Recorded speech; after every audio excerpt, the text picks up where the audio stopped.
আসসালামু আলাইকুম। আশা করি আপনি ভালো আছেন। আজকের এই ভিডিওতে আপনাকে দেখানো হবে কিভাবে আমরা ক্যাসিও FX 991 ES প্লাস ক্যালকুলেটরটি রিসেট করতে পারি। তো দেখুন, রিসেট করার অর্থাৎ ক্যালকুলেটর রিসেট করার টোটাল 3টি মাধ্যম রয়েছে, যা আপনাকে আজকের এই ভিডিওতে খুব সুন্দরভাবে বুঝিয়ে দেওয়া হবে এবং দেখিয়ে দেওয়া হবে।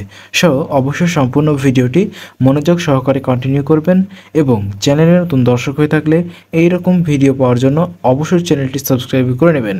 তো চলুন ভিডিওটি শুরু করি। ক্যালকুলেটর রিসেট করার যে প্রথম স্টেপটা রয়েছে, আমরা সেই স্টেপটা আগে দেখে নিই। চলুন। এখন প্রশ্ন হচ্ছে, আমরা কেন ক্যালকুলেটর রিসেট করব? তো ক্যালকুলেটর রিসেট করার প্রধান কারণ হচ্ছে, আমরা যখন বিভিন্ন ধরনের অঙ্ক করতে করতে বিভিন্ন ধরনের মোড চালু করে নিই, অর্থাৎ বিভিন্ন ধরনের ম্যাথ যখন সমাধান করি তখন আমাদের বিভিন্ন ধরনের মোড, ক্যালকুলেটরের যে মোডগুলো রয়েছে, যেমন এই যে দেখতে পাচ্ছেন এখানে বিভিন্ন ধরনের মোড রয়েছে। তো এই মোডগুলো যখন আমরা ব্যবহার করি তখন আমাদের ক্যালকুলেটর কিন্তু যে মোডের জন্য ব্যবহার করি সেই মোড বাদে অন্যান্য যে হিসাবগুলো করতে যাই তখন আমাদের ক্যালকুলেটর উল্টাপাল্টা হিসাব দেখায়।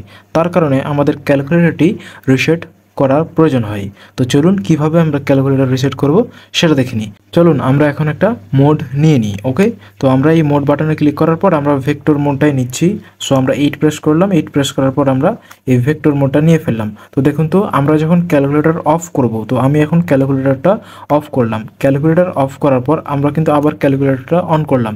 এখন দেখুন, ক্যালকুলেটর অন করার পর এই যে ভেক্টর দেখতে পাচ্ছেন, এই ভেক্টর মোডটা কিন্তু যায় নাই। তার কারণে আমাদের ক্যালকুলেটরটি রিসেট করতে হবে। সো কীভাবে রিসেট করতে হবে, প্রথম যে ওয়ে অর্থাৎ প্রথম যে মাধ্যম সেটা আমি আপনাকে এখন দেখিয়ে দিচ্ছি। চলুন এখন আমরা ক্যালকুলেটর রিসেট করার প্রথম পদ্ধতি দেখে নিই। তো প্রথম পদ্ধতি হচ্ছে যে শিফট বাটনে ক্লিক করবেন, তারপরে আপনি এই 9-এ প্রেস করবেন। 9-এ প্রেস করার পর আপনি 1 নম্বরে দেখতে পাচ্ছেন সেটা, অর্থাৎ কোনো মোড যখন আপনি চালু করে রাখবেন তখন ওই মোডটা যখন আপনি ডিলিট করতে যাচ্ছেন, যেমন আমি এখানে ভেক্টর মোডটা ডিলিট করতে যাচ্ছি। সো এক্ষেত্রে আমি কি করব, 1 বাটনে ক্লিক করব, অর্থাৎ আমার সেটআপটা আমি ডিলিট করে দেব, অর্থাৎ আমার মোডটা আমি ডিলিট করে দেব, এটাও বলতে পারেন। ওকে, তো আমরা এখন 1 প্রেস করব। 1 প্রেস করার পর আমরা কি করব, এই সমান চিহ্নতে ডাবল ক্লিক করব। কয়টা? 2টা। ওকে, 1 2, 2টা ক্লিক করার পর আমাদের মোড ক্লিয়ার হয়ে যাবে।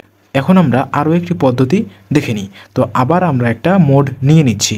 সো আমরা এই মোড বাটনে ক্লিক করলাম। মোড বাটনে ক্লিক করার পর আমরা আবার ভেক্টর মোডটা নিয়ে নিলাম। তো 2 নম্বর পদ্ধতিতে হচ্ছে যে আমরা যখন কোনো সংখ্যা ক্যালকুলেটরে ইনপুট দিই তখন ওই সংখ্যাগুলো কিন্তু আমাদের ডিলিট করার প্রয়োজন হয়। ইনপুট বলতে এখানে আমরা যখন ক্যালকুলেটরে কোনো সংখ্যা সেভ করি, ক্যালকুলেটরে কিন্তু বিভিন্ন ধরনের সংখ্যা সেভ করা যায়, আপনার প্রয়োজনীয় মানগুলো কিন্তু সেভ করা যায়। তো এই সেভ করা মানগুলো যখন আমরা ক্যালকুলেটর থেকে ডিলিট করব তখন কিভাবে ডিলিট করব, সেই ক্ষেত্রে কিন্তু আপনি এই ট্রিক্সটা কাজে লাগাতে পারেন। তো কিভাবে আপনি কাজে লাগাবেন দেখুন, শিফট বাটনে ক্লিক করবেন। শিফট বাটনে ক্লিক করার পর আপনি 9 প্রেস করবেন। 9 প্রেস করার পর 2 নম্বরে দেখতে পাচ্ছেন মেমোরি। সো আপনি 2 প্রেস করে সমান চিহ্নতে ডাবল ক্লিক করবেন। ওকে, তাহলে আপনার ওই সেভ করা মানগুলো ডিলিট হয়ে যাবে। কিন্তু এখন আমি আপনাকে যে ট্রিক্সটা দেখাবো, অর্থাৎ এখন আমি আপনাকে যে সায়েন্টিফিক ক্যালকুলেটর রিসেট করার যে মাধ্যমটা দেখাবো, এটা কিন্তু সবচাইতে সহজ এবং সবচাইতে ভ্যালুয়েবল একটা ট্রিক্স। তো চলুন কিভাবে আমরা ক্যালকুলেটর রিসেট করব ফাইনালি। তো প্রথমত আমরা এসি বাটনে ক্লিক করে বের হয়ে যাব। সো এখন আমরা ক্যালকুলেটর রিসেট করব খুব সুন্দরভাবে এবং স্মুথলি ভাবে।